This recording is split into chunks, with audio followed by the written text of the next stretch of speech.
Pós-modernismo e marxismo, o último ataque contra a verdade.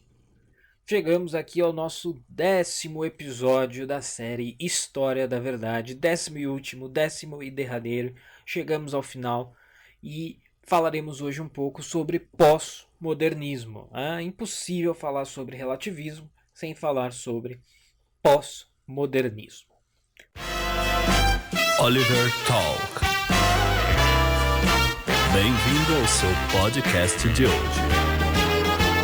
Enjoy!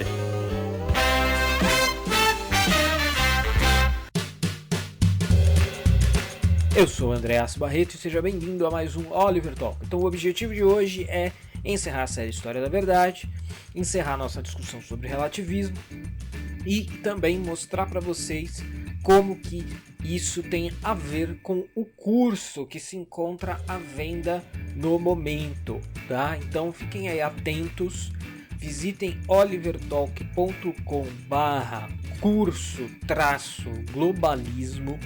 Lá vocês vão encontrar todas as informações, valores, parcelamento. A gente parcela mais que as Casas Bahia aqui, sobre o curso As Raízes Filosóficas do Globalismo, onde eu mostro justamente onde se originam os embasamentos filosóficos para o globalismo, aí, essa ideologia que está no campo de combate das ideias no momento.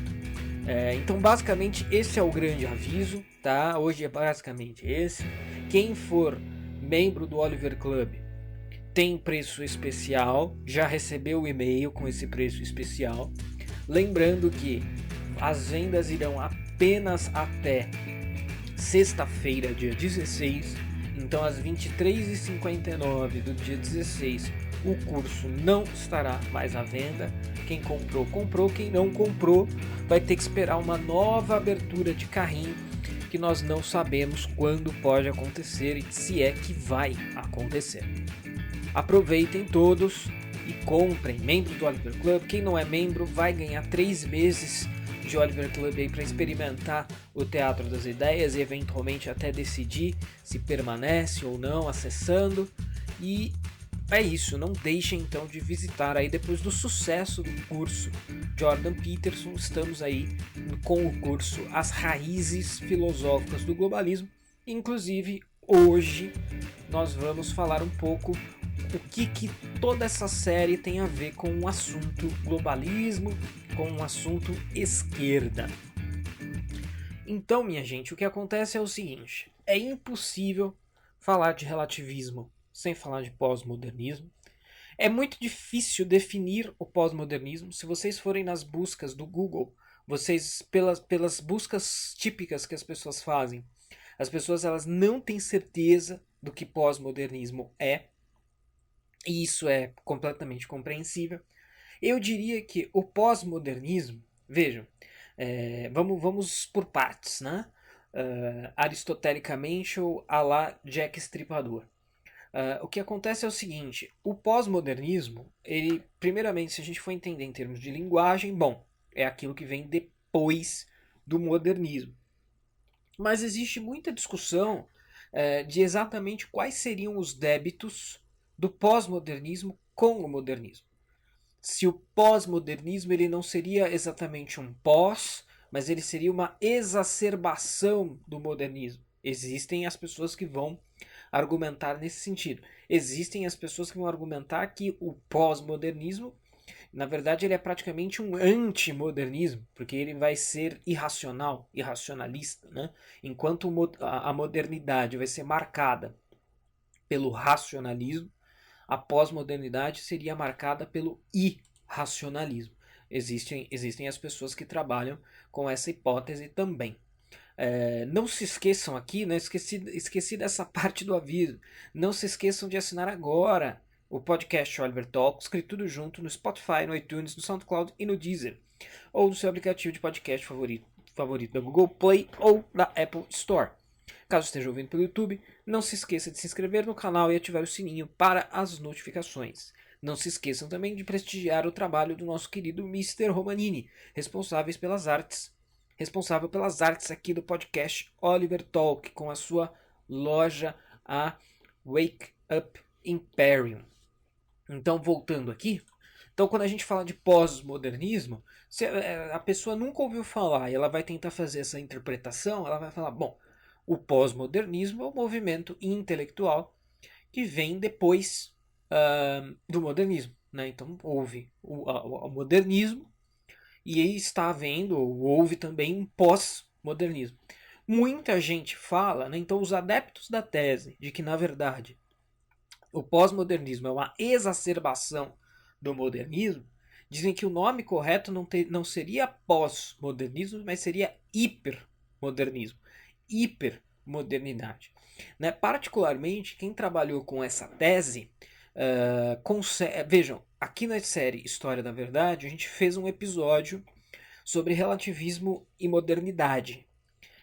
Eu acho que os adeptos da tese de que na verdade não é pós-modernismo, mas é um hipermodernismo, ou seja, o pós-modernismo seria tudo que tem no modernismo potencializado. Eu acho que aquele episódio sobre modernidade, ele vai de encontro, né, ele vai ao encontro, melhor, né? Ele vai ao encontro dessa tese, ele vai ao encontro da tese de que o pós-modernismo exacerba o modernismo. Mas, como eu disse, existem outras teses, inclusive a gente vai mencionar uma delas hoje. Esse é um primeiro ponto. Como que eu gosto de tratar o pós-modernismo? O pós-modernismo, ele na verdade, a gente, mais uma vez, também é interessante entender o modernismo, né? O modernismo, gente, ele foi o último... o modernismo ele foi praticamente a última grande cosmovisão, né? O que a gente está querendo dizer com isso? O modernismo, ele diferentemente de outros movimentos, ele teve um pouco de tudo, né? Ele teve expressões em praticamente todas as áreas do saber, né? Então existe quase tudo moderno, né? Ciência moderna, filosofia moderna, arte moderna, enfim. E o pós-modernismo, ele é um resultado disso num certo sentido, né? É mais limitado que o modernismo, mas com algumas ressalvas. Então eu gosto de entender o pós-modernismo de que maneira? O pós-modernismo ele remete a algo que eu falei no começo dessa série, talvez até no primeiro episódio, não me recordo se foi no primeiro, mas onde eu disse que o relativismo ele encontra várias expressões. Né? Então na filosofia, normalmente relativismo diz respeito a relativismo moral e relativismo cognitivo. Mas a gente tem relativismo na literatura, a gente tem relativismo nas artes, a gente tem relativismo na cultura de modo geral. O pós-modernismo é o guarda-chuva sob o qual estão reunidos todos estes relativismos. Então, o pós-modernismo é uma espécie de assim, é o clube onde todos os relativismos se encontram e se sentem em casa. Né? Isso seria a pós-modernidade. Certamente isso é controverso, como boa parte das coisas que a gente discute intelectualmente. Sempre há controvérsia, sempre há espaço para uma contestação, pessoas que concordam, pessoas que discordam, mas eu acredito que isto seja razoável. E essa definição de pós-modernismo ajuda a gente a entender uma série de coisas. Então, o pós-modernismo é um movimento intelectual maior, um movimento ideológico e histórico que reúne todas essas expressões relativistas sob ele próprio. Tá? Então isso seria o pós-modernismo. E aí, eu queria trazer para vocês aqui hoje duas referências de livros que vão constar aí nas descrições no SoundCloud, no YouTube e por aí afora. São dois livros. O livro Explicando o Pós-Modernismo, Ceticismo e Socialismo, de Rousseau a Foucault, do filósofo Stephen Hicks. Tá? O Stephen Hicks, esse livro, se eu não me engano, eu estou com ele aberto aqui, ele é de 2011. Esse livro, o Stephen Hicks é um cara muito parecido, em termos de ideias, com o Jordan Peterson. Nesse livro, o Stephen Hicks faz a famosa conexão entre pós-modernismo e marxismo, que o Peterson também faz. O Stephen Hicks é da filosofia, não é da psicologia, mas ele foi bastante influenciado também por Nietzsche, por Dostoiévski. Então Stephen Hicks e Jordan Peterson aí tem uma espécie são primos intelectuais, digamos, né? E esse livro, ele para mim, ele é um livro, ele é um ponto final nesse assunto, num certo sentido. A tese do livro entra naquela coisa que eu acabei de falar, de teses disputáveis, contestáveis, como praticamente todas são, mas esse livro deveria fazer parte de qualquer discussão sobre pós-modernismo. E existe um outro livro que também tem muito a ver com pós-modernismo e é muito explicativo da confusão total, da confusão mental que é o pós-modernismo, que é o livro Imposturas Intelectuais. É um livro, acho que é mais antigo ainda que o livro do Stephen Hicks. É um livro bastante famoso, talvez alguém conheça. É um livro que, quando foi publicado, gerou uma polêmica enorme. E o livro Imposturas Intelectuais, então, é dos autores Jean Bricmont e Alan Sokal. São dois físicos. O Olavo tem um artigo sobre esse livro e esses caras. O que esses caras fizeram? Eu vou contar rapidamente a história deles aqui para vocês, que tem bastante a ver com a nossa série e com esse espírito que circunda o pós-modernismo. Esses caras, eles são dois físicos, mas provavelmente eles são bastante atentos, são consumidores, são leitores das humanidades. E eles começaram a ler muitas obras de pós-modernos. Lacan, Derrida, Deleuze, Foucault, Lucy Irigaray e por aí afora, e vários outros. E os caras começaram a ler isso, começaram a ver que era muito blá blá blá, eram coisas incompreensíveis, crípticas, coisas que não fazia lé com cré, como a gente diz popularmente, e coisas que, além de tudo isso, coisas que se serviam de conceitos das ciências duras. Não contentes em ser blá blá blá nos seus próprios campos de ciências humanas, muitos desses autores pegavam elementos da física, elementos de física quântica, elementos das ciências duras, né, das ciências exatas, e misturavam numa maçaroca completa e publicavam seus livros, seus artigos, etc. Então os caras provavelmente eles consumiram muito dessa literatura pós-moderna, desses autores pós-modernos, e eles observaram tudo isso. Eles observaram textos muito crípticos, né, rebuscados, difíceis de ser compreendidos, muito blá blá blá, muito relativismo, evidentemente, e uma apropriação totalmente indébita de conceitos e de jargões e de vocabulário das ciências duras. Até que um belo dia eles tiveram um insight de brincalhão, né? E eles fizeram o quê? Eles se juntaram, escreveram um artigo inspirado nisso que eles haviam lido. Então eles falaram, vamos escrever um artigo pós-moderno? Vamos. Aí eles escreveram, mandaram para uma revista, salvo engano, para uma das maiores revistas, ou para a principal revista pós-moderna dos Estados Unidos, enfim. O artigo foi aceito, aclamado. Oh, esse artigo é uma maravilha, olha, veja que artigo excelente e tal. Provavelmente eles se apresentaram, eu não me recordo da história completa agora, mas esses detalhes são menores. Olha, dois físicos aqui ó, propuseram um artigo e tal. E aí eles escreveram um artigo daquele jeito. Rebuscado, críptico, incompreensível, fazendo ali conexões com conceitos de ciências humanas e de ciências duras. Fazendo essa maçaroca toda, essa bagunça toda. O artigo foi enviado para uma revista, foi aceito, foi aclamado, e depois que tudo isso aconteceu, eles vieram a público e falaram, olha, a gente pregou uma peça em vocês. A gente escreveu esse artigo aí, a gente não escreveu nada com nada. Esse artigo é falso, esse artigo não diz nada, não tem nada relevante nesse artigo. A gente fez isso de propósito, numa espécie de gerador de lero-lero, né? E vocês aceitaram e disseram que estava maravilhoso. Isso é o pós-modernismo. Quando isso aconteceu, foi uma baita de uma polêmica, um choque. Tem um artigo, se vocês buscarem, isso daí virou assunto. Assim, a coisa teve um alcance tão grande que uma coisa do universo acadêmico chegou na mídia comum, né? Tem um artigo da Folha de São Paulo falando sobre esse caso. e falando que muita gente quis tirar de certas faculdades, de certas universidades, no Brasil e no mundo, verbas, né? Fala, pô, a gente fica aqui tirando dinheiro do contribuinte, dando bolsa de estudos para os caras fazer pesquisas e o resultado ser coisas como essa, né? O resultado ser isso aí. Então causou uma polêmica, um rebuliço, uma revolta muito grande. Aí, tudo isso é contextualizado nesse livro, Imposturas Intelectuais, do Jean Brickmont e do Alan Sokal.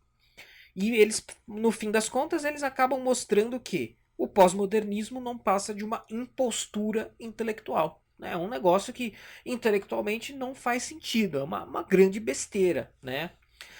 O livro contém esse artigo que eles publicaram, se eu não me engano, e algumas outras reflexões. E vejam, isso não é coisa nova. Tudo isso, né, o livro do Stephen Hicks é de 2011, tem quase 10 anos. O Imposturas Intelectuais é anterior a isso. Então, assim, como eu disse, né, o relativismo ele já foi refutado. O pós-modernismo já foi exposto como uma farsa, como uma coisa intelectualmente inepta, como uma impostura intelectual. Mas a gente continua discutindo as mesmas coisas. E, na verdade, dá pra gente dizer que as coisas pioraram. Porque muito da literatura, dessa literatura pós-moderna de 10, 15, 20 anos atrás, em muito dessa literatura, a gente já encontra as sementes, as centelhas do identitarismo que a gente observa aí absolutamente galopante nos dias de hoje. Então, se a gente pegar todas as políticas identitárias de negros, homossexuais, mulheres, trans, etc., tudo isso já estava presente, não era o foco central, não era o assunto central, mas digamos que a base histórica e a base epistemológica para o identitarismo estava aí. Então, apesar da exposição dos absurdos desse pós-modernismo, ele não apenas, essa exposição intelectual, né, teórica, ela não apenas não funcionou, como na verdade ela não teve efeito nenhum. E o pós-modernismo e etc., e suas consequências tiveram um avanço, avançaram, né, pioraram, em vez de regredirem. Então isso também é um fato interessante de se notar. Mas então eu não poderia evitar mencionar o Imposturas Intelectuais para vocês, mas o foco mesmo vai ser no explicando o pós-modernismo do Stephen Hicks, porque ele também, tal como o artigo lá do Olavo, os falsos relativistas, ele tem uma tese a respeito do porquê o pós-modernismo vingou, por que o pós-modernismo vinga, por que o pós-modernismo deu certo. Por fim, ainda antes do Imposturas Intelectuais, quem não quiser comprar o livro, eventualmente, existe um artigo de minha autoria, foi o meu primeiro artigo acadêmico da minha carreira. Se você procurar aí no Google Imposturas Intelectuais, André Assi Barreto, vocês vão achar o artigo. E o artigo não é brilhante, não tem nada demais no artigo, né, gente? O artigo é uma versão resumida do problema do livro Imposturas Intelectuais. É isso, tá? Então, de maneira muito simples, é basicamente isso. E aí o que acontece? Mas voltando, como eu disse então, ao livro explicando pós-modernismo, ceticismo e socialismo, de Rousseau a Foucault. O senhor Stephen Hicks, né, que é um professor de filosofia, ele enxerga que ele enxerga os problemas do pós-modernismo, obviamente, como um intelectual e alguém que tem um conhecimento ali básico de lógica. Ele fala, bom, logicamente isso aqui não cola. Né? Então isso aqui não faz o menor sentido, isso aqui é contraditório, isso aqui é absurdo, isso aqui é críptico, né? Então, mas por que esse negócio é tão influente então, né? E ele chega a uma tese interessante, né? Questionável como qualquer tese praticamente é questionável. Mas uma tese muito interessante que é o seguinte, ele vai dizer que o pós-modernismo ele se torna a epistemologia prevalente aí na atualidade, porque isso tem direta relação com a derrota da esquerda no campo intelectual. Então, vamos lá, vamos entender isso daí. Como que a coisa funciona? Para ele, o que aconteceu? E até aí ele está correto, evidentemente.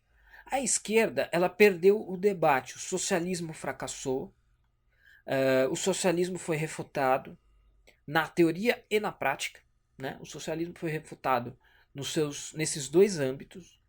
E aí, a esquerda, em algum momento, a esquerda teve que fazer uma reflexão interna e falar: olha, nós fomos refutados, né?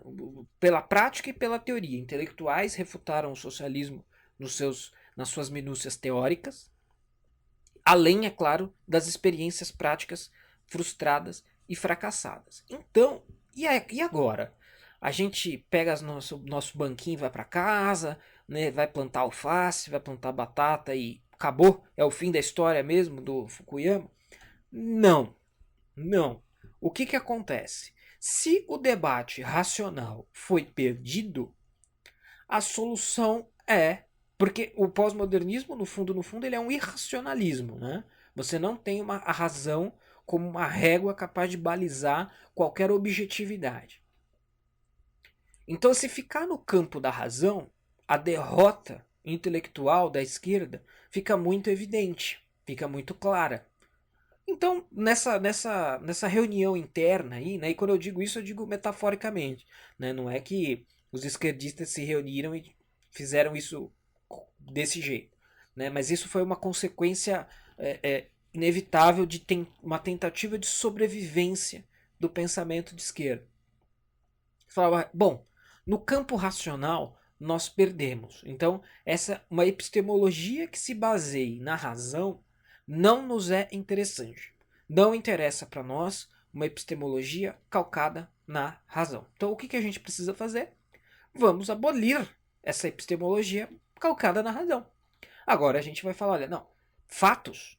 O socialismo é refutado pelos fatos. Ótimo. Qual é a solução? Ou a gente abole o socialismo, ou a gente abole os fatos. A esquerda acabou preferindo abolir os fatos. Né? Então vamos abolir os fatos, vamos abolir uma epistemologia que trabalhe com fatos, que acredite em fatos, uma epistemologia que se baseie em lógica, e vamos falar, olha, não, na verdade, não existe razão, não existe verdade, não existe racionalidade, tudo é possível, tudo é pensável, tudo é permitido, tudo depende do seu lugar de fala, tudo depende da sua vivência. Né? Então, para pegar aí expressões mais atuais aqui do que as que o Stephen Hicks ou o Alan Sokal e o Brickman podiam dispor, é basicamente isso. De que contexto epistemológico, né? Ou seja, de que contexto de conhecimento sai uma coisa como lugar de fala, né? Olha, só pode falar você que viveu, você que tem vivência, né? Então, só pode falar sobre racismo o negro, só pode falar sobre feminismo a mulher. E aí, na verdade, nem isso, né? Porque quando surge um negro que não é racialista ou uma mulher que não é feminista, essas mesmas pessoas querem calar essas pessoas. Então, o negro contra o cotas ou a mulher contra o feminismo não tem lugar de fala, né? Mas vamos até deixar isso de lado por um momento. Você está dizendo que cada indivíduo é régua daquela verdade. Então, olha, a minha vivência como negro, como mulher, como gay, como trans, a minha vivência é a minha régua de verdade. Então, cada pessoa é a sua própria epistemologia. Né? A única maneira disso colar, disso funcionar, é se as pessoas aceitarem como pressuposto isso. Olha, não, a gente. Não, peraí, mas eu vou pegar a sua. Tudo bem, eu entendi que você é negro, eu entendi que você é mulher, eu entendi que você é gay, eu entendi que você é trans. Beleza. Mas agora eu vou pegar aqui uma régua, que é a régua da racionalidade, e vou avaliar se o que você está falando tem sentido, não tem sentido, é verdade, não é verdade, é lógico, não é lógico, etc, etc.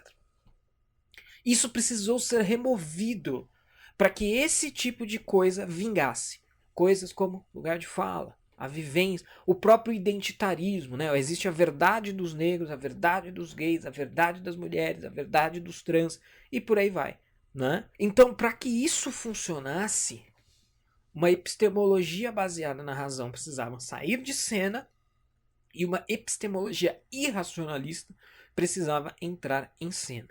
Tá? Então, a derrocada da esquerda, a derrocada intelectual da esquerda, raiz, mostrou para o movimento revolucionário, né, a esquerda, num geral, falando aqui em termos genéricos, né, que era necessário abrir um outro flanco, um flanco completamente diferente, e inclusive um flanco que não ficasse tão preocupado apenas com economia.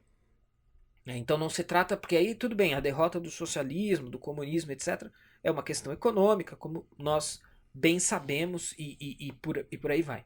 Então, o que acontece? Foi necessário deslocar isso. Esse deslocamento, né, a deslocar do eixo econômico para os eixos culturais, para os eixos identitários, né, esse é um movimento claro dentro da esquerda. E aí você, então, criar uma epistemologia relativista, uma epistemologia irracionalista, que permita que tudo valha. Olha, vale tudo, meu amigo. Cada negro, cada gay, cada trans, cada mulher é dono da sua própria verdade, é criador da sua própria verdade. Logo, existe um vídeo, infelizmente esse vídeo eu não tenho como achá-lo, mas existe um vídeo muito interessante, é de uma palestra de estudos negros, uma coisa assim, numa universidade. Aí a palestrante, ela fala algo como, não, porque o deus africano X é o causador dos trovões. Aí uma pessoa na plateia, que não era negra, levanta a mão e fala, não, mas o trovão é um fenômeno natural, meteorológico, que é isso, isso e isso, a luz e tal, o raio, blá, blá, blá.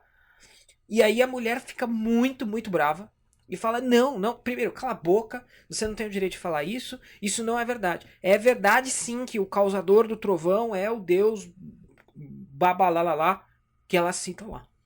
Então isso é muito representativo também do que eu estou ilustrando aqui, né? Então olha, cada pessoa é portadora de uma verdade. Se cada pessoa é portadora de uma verdade, a gente tem aí um quadro de subjetivismo, que é uma forma de relativismo, e todas as políticas identitárias nada mais são do que um subjetivismo de identidade. Talvez não seja um subjetivismo de indivíduo, mas olha, não, a verdade dos negros, a verdade das mulheres, a verdade dos gays, a verdade dos trans e por aí afora. Então, mas voltando, né? Então, qual que é o argumento, para recapitular, qual que é o argumento do Stephen Hicks no livro explicando o pós-modernismo? Ele vai falar, olha, a derrocada intelectual da esquerda raiz, né, a esquerda se viu derrotada pela prática e pela teoria ao longo do século XX.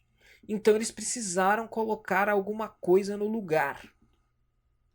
E essa coisa não poderia ser uma coisa que leve em conta a lógica clássica, os fatos, uma epistemologia racionalista.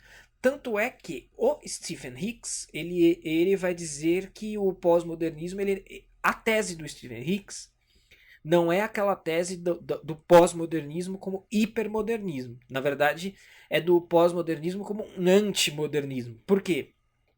Porque para ele, o pós-modernismo ele vai contra os ideais iluministas. Isso na opinião do Stephen Hicks. Tá? Então, os ideais iluministas eram do racionais, né, etc, etc. A gente sabe que isso pode ser contestado também, né? Mais uma vez, convido todos a, caso queiram, voltarem no episódio Relativismo e Modernidade dessa série, onde eu abordo um pouco essa questão. Ali dá para perceber como pode ser o caso que a modernidade tenha gestado o relativismo da pós-modernidade, né? Talvez a centelha já estivesse ali. E aí o pós-modernismo foi apenas uma exacerbação, né? O pau da barraca chutado. Olha, agora tudo não é mais uma centelhinha de relativismo aqui e ali, mas é tudo relativo, cada um com a sua verdade e por aí afora. Mas então esse livro vale muito a pena de ser lido, é muito interessante. A tese me parece boa, né? A tese me parece boa. Só isso, né? Então vejam, como a gente explica que algo tão intelectualmente frágil perpetue? Bom, se a gente conseguir colar essa fragilidade intelectual a um movimento político hegemônico, que é o movimento revolucionário, está explicado o porquê. Né? Então a gente junta isso de que está sendo dito agora com o podcast anterior e aquele artigo, falando que, olha, a verdade, a discussão no nível acadêmico pouco importa. O que importa a qual movimento político isso está colado. Bom, a qual movimento político isso está colado? Se a gente juntar o artigo do Olavo com a tese do Stephen Hicks, a gente vai ver que a epistemologia pós-moderna ela está colada no fracasso histórico da esquerda e na sua tentativa de se manter como movimento político, intelectual hegemônico. Bom, agora faz sentido. Então, quando a gente junta esses dois elementos, aí a gente consegue entender por que uma coisa tão absurda do ponto de vista intelectual sobrevive, mesmo que... É claro, por que a nossa régua racional não afeta essas coisas? Porque justamente essas coisas são, desde o seu pressuposto, desde a sua proposta, coisas que não levam essa régua racional em consideração. Né? Então, por isso que eles não se sentem afetados, porque você está analisando... É como você... Para pegar um exemplo da matemática, né? É como você pegar lá a sua calculadora científica e, olha, não, ela não vai mais calcular em radianos, ela vai calcular em outro... Vai dar outros resultados, né? Ou é como você pegar uma lógica paraconsistente e a lógica clássica. Você tem a mesma coisa dando resultados diferentes. Mas aí, veja, são coisas concebidas como diferentes. Aqui não. Aqui é uma coisa meio implícita, né? O pós-modernismo quer se vender como algo normal, né? Por mais que ele não seja. Por isso a necessidade, às vezes, menos de refutação e muito mais uma necessidade de exposição. Então, o pós-modernismo, suas absurdidades, eles já foram refutados. Né? Isso é até interessante do ponto de vista assim, de um debate. Né? A gente sabe que debate no Brasil é uma coisa extremamente rara. Né? Você tem muito, muito pouco debate no Brasil. Mas vamos supor o seguinte, você que está me ouvindo aí, você vai ser convidado para debater ali num formatinho de debate mesmo, relativismo ou pós-modernismo. Bora, a sua função ela tem que ser bem menos refutar, né? Assim, claro, você pode gastar 5 minutos refutando, né? Você pode pegar aí elementos do que foi colocado aqui, inúmeros livros que se propõem a fazer isso, e refutar aí, portanto, o relativismo e o pós-modernismo, mas gaste o resto do seu tempo expondo o porquê do relativismo estar aí e as suas estratégias e etc, etc. Porque a parte da refutação já foi feita. Ela já foi feita há muito tempo. A gente já está chovendo no molhado. Né? O ponto é explicar por que isto sobrevive, porque isso está colado a um certo projeto de poder que depende das pessoas utilizarem esse pano de fundo epistemológico para sobreviver. Do contrário, o projeto não se sustenta. Né? Então, vamos lá. Eu tenho aqui tem uma coisa muito interessante, né? Na página 216 do livro Explicando o Pós-Modernismo, o Stephen Hicks ele coloca aqui as contradições do pós-modernismo. Né? Então ele coloca de uma maneira muito interessante. Então ele diz assim, o pós-modernismo acredita que toda verdade é relativa. Né? Então isso aqui é interessante para a gente entender esse aspecto que eu acabei de falar. Bom, refutar ou expor? Bom, isso aqui é refutável em 2 minutos. Então eu preciso expor. Né? E como que eu exponho isso? Ó, prestem atenção. O pós-modernismo ele propõe, por um lado, que toda verdade é relativa. Por outro, quando os pós-modernistas falam, eles se propõem a descrever a verdade tal como ela é. Ou seja, o pós-modernismo não escapa àquela refutação clássica do relativismo. Peraí, você está dizendo que toda a verdade é relativa. Ok. Mas por que eu deveria acreditar em qualquer coisa que qualquer pós-moderno diga? Eu não deveria, porque a verdade é relativa. Então toda forma de relativismo, ele é no fundo, uma petição de princípio que sempre vai poder ser exposta enquanto tal. Isso, né? veja, a gente está vendo a dimensão da contradição. Né? Por um lado, todas as culturas merecem igual respeito. Por outro, a cultura ocidental é exclusivamente destrutiva e má. Né? Então é aquela coisa. Não, você tem que respeitar todo mundo, menos a cultura ocidental. Você precisa dar ouvidos para o indígena, para o negro, para o asiático, para a mulher, para o gay, para o trans, para o muçulmano, menos para o homem branco cristão. Esse não tem vez, não tem voz, não tem nada. Esquece, meu amigo. Os valores são subjetivos, diz o pós-modernismo. Mas o sexismo e o racismo são realmente um mal. Né? Então, veja, isso aqui dialoga muito com o artigo do Olavo. Não, tudo é relativo, os valores são subjetivos. Mas você contou uma piada, opa, você precisa ser preso, porque você contou uma piada supostamente racista, ou uma piada supostamente sexista. Ou seja, existe uma régua moral objetiva aí. Só que ela só serve para analisar os outros. Ela só serve para relativizar os seus valores. Mas o código da correção política tem que entrar e ele é bem objetivo. Outras coisas ditas pelo pós-modernismo. A tecnologia é má e destrutiva, mas é injusto que alguns povos tenham mais tecnologia que outros. A tolerância é boa e a dominação é má, mas quando os pós-modernos chegam ao poder, a correção política se instala. Né? Então o Stephen Hicks ele vai colocando essas contradições do pós-modernismo na página 216 do livro, explicando o pós-modernismo. Então ele vai mostrando, olha, o pós-modernismo é isso aí, cara. O pós-modernismo é isso aí. Ele é essa cesta gigantesca de contradições. Mas por que ele sobrevive? Ele sobrevive porque ele foi a única epistemologia que sobrou para a esquerda após a sua derrocada intelectual aí na primeira metade do século XX. Então, para quem ainda eventualmente não tenha sacado, qual que é a relação entre tudo que foi dito aqui e eventualmente o globalismo, que é o nosso assunto dessa semana, o assunto do momento?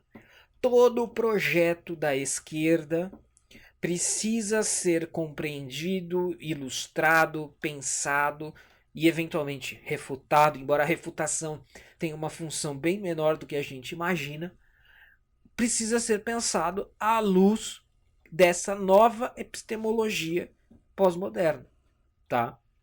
Então, vai ser sempre relativismo para os outros e absolutismo para si.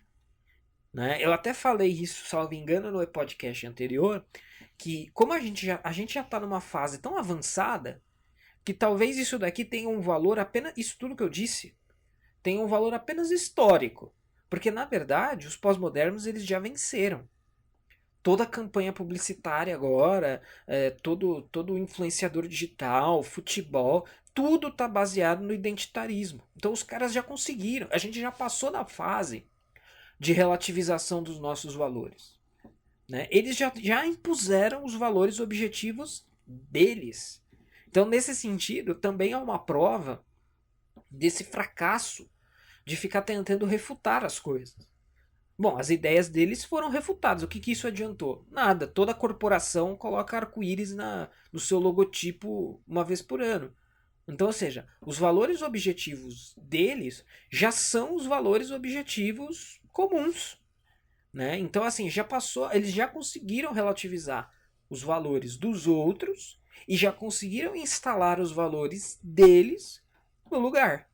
Né? Então, isso já, num certo sentido, isso já aconteceu. Ou seja, no fundo, a estratégia deu certo. Né? A estratégia funcionou. Mas, bom, estamos aqui nós fazendo o que nos cabe, o que está ao nosso alcance. Mas o ponto é, tudo que a esquerda diz, fala, faz, escreve, precisa ser compreendido levando em consideração esse tipo de coisa. Então, se você vai ter um debate com um esquerdista e você não leva em consideração isso daí, você já perdeu, meu amigo, de lavada. Você já perdeu e perdeu muito. Por quê? Porque tem um pacote de coisas aí por trás que você pode estar, se você estiver ignorando, e você pode estar ignorando, você já perdeu. Não? Então isso precisa ser levado em consideração. Do contrário, você está muito mal informado. E a nós só cabe, então, procurar aí, esclarecer para o maior número de pessoas possível que esse é o quadro. Né? Esse é o quadro. É isso que está pressuposto aí. Então não é um simples debate A versus B, mas é um debate A versus B, C, D, E, F e o alfabeto inteiro. Porque tem muitos pressupostos implícitos aí, que só mesmo quem tiver uma cultura filosófica, uma bagagem literária e etc, etc, só a pessoa que tiver isso está ciente, né? Quem não tiver não vai estar e vai estar discutindo uma coisa completamente inócua, completamente irrelevante para o quadro geral das coisas. Tá certo? E aí, ou seja, a gente precisa levar isso em conta. Se a esquerda está tentando se colar, né, se travestir ou ser globalista, se o globalismo é o bezerro de ouro do momento, é a vaca sagrada da vez, isso implica que também nós temos que levar tudo isso em consideração para analisar o globalismo. Né? Inclusive, se a gente pensar a questão indígena. Não, tudo tem que ser global, tudo tem que ser universal, tudo tem que ser cosmopolita. Mas aí se você leva algo de fora da cultura indígena para dentro, você é execrado como etnocêntrico, como genocida cultural, etc. Peraí, mas não é você que defende o que é um cosmopolitismo se não você chegar no Brasil e no, sei lá, no Djibouti e falar, olha, não, aqui funcionam as mesmas coisas. O que funciona no Brasil tem que funcionar. O que funciona em Nova York tem que funcionar no Brasil e tem que funcionar no Djibouti. Peraí, mas isso é a mesma coisa. Então veja, o próprio globalismo precisa ser entendido por essa chave também. Né? Por um lado, eles defendem as sociedades tradicionais indígenas. Mas por outro, eles são globalistas. Peraí. O que, no fundo, o nacionalismo nada mais é do que a defesa do direito de uma sociedade definida pelo seu Estado-nação, língua e religião, de se manter como tal, sem a influência. Não, se em Nova York eles têm banheiro trans, paciência, não posso fazer nada. Aqui, não. Ah, absurdo, não, tem que ter banheiro trans em todo lugar. Peraí. Mas então tem que ter banheiro trans na tribo indígena também. Né? Entre aspas aí, claro, o conceito de banheiro aí talvez seja controverso, mas as regras vão ter que imperar lá. Você vai ter que ir lá e impor, ensinar, enfim, né? Fazer com que sejam garantidas essas... Ah, não, lá não. Então, ou seja, que globalismo é esse? Todo projeto da esquerda precisa ser interpretado dentro dessa chave. E aí o pós-modernismo e o tipo de armadilha que ele representa precisa ser levado em consideração. Do contrário, meu amigo, você vai apanhar que nem... Enfim, sei lá o que. Você vai apanhar muito, porque você vai estar ignorando uma série de coisas. Então, meus caros, chegamos ao fim. Compre o curso. Tá? O curso tem aí um preço específico, mas você vai ter acesso às 4 aulas do curso, 4 lives da Semana do Globalismo, mais 3 meses de Oliver Club. Você pode parcelar, e aí parcelar em longas parcelas, né? É como se... Tá ao alcance de todos. Tem boleto, tem parcelamento, tem pagamento à vista, tem preço especial para quem é membro do Oliver Club. Enfim, tem uma série de vantagens e você vai entender melhor aí o globalismo, esse fenômeno ideológico da nossa época. E é isso então, né? Acompanhe o Oliver Talk nas redes sociais. Estamos no Facebook e Instagram, sempre buscando por Oliver Talk, tudo junto. Esse foi o fim da série História da Verdade, o problema do relativismo. Não deixem de me acompanhar nas redes sociais.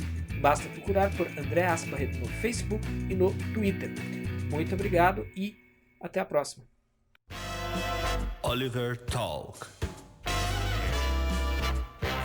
Este é o fim do seu podcast.